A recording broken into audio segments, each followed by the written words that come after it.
Elle n'a rien perdu de sa jeunesse italienne. Sa calandre au trident, ses jantes à rayons. Mais quand son propriétaire tourne la clé, pas une fumée d'échappement. Cette Maserati quasi sexagénaire reste étonnamment silencieuse. Adieu le moteur thermique, ce modèle de collection vient d'être électrifié. Une opération de la dernière chance pour cette voiture qui dormait au garage depuis 16 ans. Le moteur n'arrêtait pas de tomber en panne. Et un jour, il m'a lâché de façon catastrophique. J'ai beaucoup hésité, mais c'est devenu une nécessité. J'avais le choix entre avoir une voiture électrifiée qui roule ou une voiture qui ne roule pas. Ciao, la mécanique italienne et le rugissement caractéristique du moteur.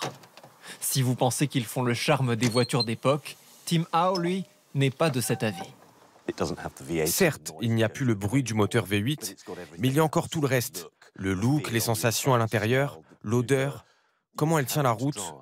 Rien de tout ça n'a été compromis. Ce bruit et l'odeur de l'essence sont-ils voués à disparaître, jusque chez les collectionneurs? Au Royaume-Uni, ils sont de plus en plus nombreux à craquer pour une opération à cœur ouvert de leur bolide.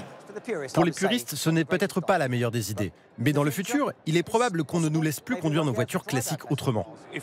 Si ça nous permet de ressortir nos voitures et de les utiliser tous les jours, c'est une bonne chose.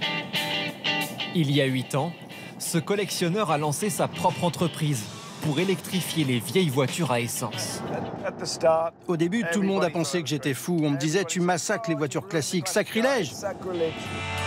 Aujourd'hui, la demande est telle qu'il a dû ouvrir une liste d'attente pour ses clients. Porsche, Ferrari, Volkswagen, selon les modèles, l'opération coûte entre 25 000 et 140 000 euros, le prix du sur-mesure. Ici, on a retiré le gros moteur américain à 8 cylindres. Maintenant, on a la place de jouer. C'est comme un puzzle où on doit trouver une place pour chaque nouvelle pièce. Et il en profite pour améliorer les performances du véhicule. Comme cette Ferrari, qui passe de 300 à 600 chevaux, sans s'alourdir.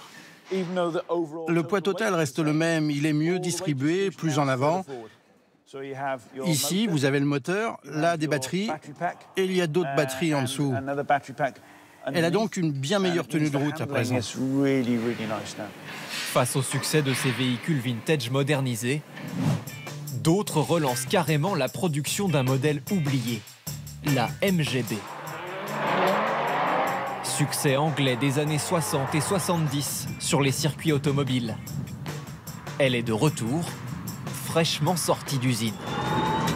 Comme à l'époque, à part le moteur, électrique évidemment. Elle a une très bonne adhérence. Comme toute voiture de course, mais en beaucoup plus silencieuse. Le constructeur, qui a repris les plans du modèle original, croule déjà sous les commandes. Il espère organiser une vraie course avec ses véhicules d'ici 2 ans.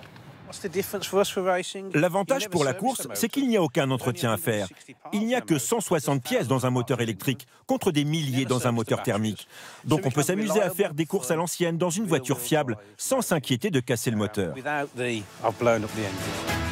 Un jouet à partir de 140 000 euros tout de même, pour les grands enfants qui rêvent de retrouver la saveur des années 60, sans les gaz d'échappement.